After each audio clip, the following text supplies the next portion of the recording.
Chapter 1, 1914 and 1917. Birth of Western and Eastern Marxism. Section 1. The events of August 1914 in the West. The history that I intend to reconstruct begins to take shape between August 1914 and October 1917, between the outbreak of the First World War and the victory of the October Revolution. Following in the wake of these two events, Marxism experiences a worldwide diffusion which projects it far beyond the confines of the West, where it was stuck in the times of the Second International.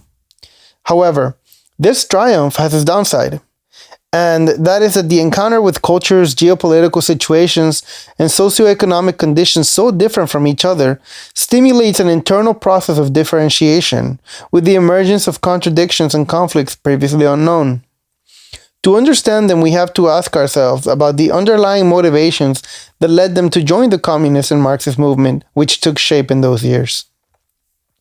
In the West, the radical historical shift, apocalyptic even, is without a doubt the outbreak and propagation of the First World War. The fatigue, disgust, and indignation before the interminable carnage promoted the rapid diffusion of the communist movement. It's symptomatic, something that happens in Italy, in the months or weeks that precede the rise of the Bolsheviks to power. Between February and October, two delegates of the provisional government constituted in Moscow after the defeat of the Tsarist autocracy arrived at Turin to make contact with the country allied in the war and counteract the growing pacifist tendencies. Even before their arrival, they made clear their frontal hostility towards the Bolsheviks, who demand an immediate peace. Nevertheless, when the two guests of Kerensky's government make their appearance at the balcony of the Sicardi Palace, the multitude of 40,000 workers that were waiting for them broke out in shouts of "Viva Lenin!" It was exactly August 14th, 1917. 10 days later, barricades were lifted as an expression of rejection of the war, with the result that the city of Turin itself would be declared a war zone. Thus spoke the war tribunals. It could be said that the masses of protesters and rebels joined the October Revolution before it even happened, and they joined it motivated by the anti-war struggle. Today, it's politically correct to refer to October 1917 in Russia not as a revolution, but as a coup d'etat. And yet, we see the protagonist of that supposed coup almost provoke a revolution thousands of kilometers away, and do so with only his name and before even gaining power. This happens because his name and the party that he heads are inextricably tied to an unqualified condemnation of the war and of the socio-political system that provoked it. This spiritual climate explains the formidable attractive capacity of the October Revolution in the West, not only over the masses, but also over intellectuals of the first rank. One thinks of the evolution of Georgy Lukács. He writes in his autobiography, quote, "My interest in ethics took me to the revolution." End quote. The interest in ethics is plainly identified with the rejection of wars, which is seen as a complete negation of the most fundamental moral norms. Quote, "I was a furious anti-war activist. Even my aversion towards positivism had political motives. As much as, in fact, one condemns the situation in Hungary, I was nonetheless not ready to accept English parliamentarism as an ideal, itself implicated in the massacre of war. But in those days, I didn't see anything which could replace the status quo. That's precisely why the revolution of 1917 moved me with such force, because it suddenly showed on the horizon that things could be different. Regardless of your attitude towards that difference, it completely transformed our lives, the life of a very large part of my generation." Ernst Bloch argues similarly, who signals, speaking of the young Hungarian philosopher, and not so much about himself, quote, "When the war began in 1914, we felt completely lost. This war became a decisive factor in all of our developments. For him, Lukács, the ties with the communist movement were at the same time a support and a refuge." End quote.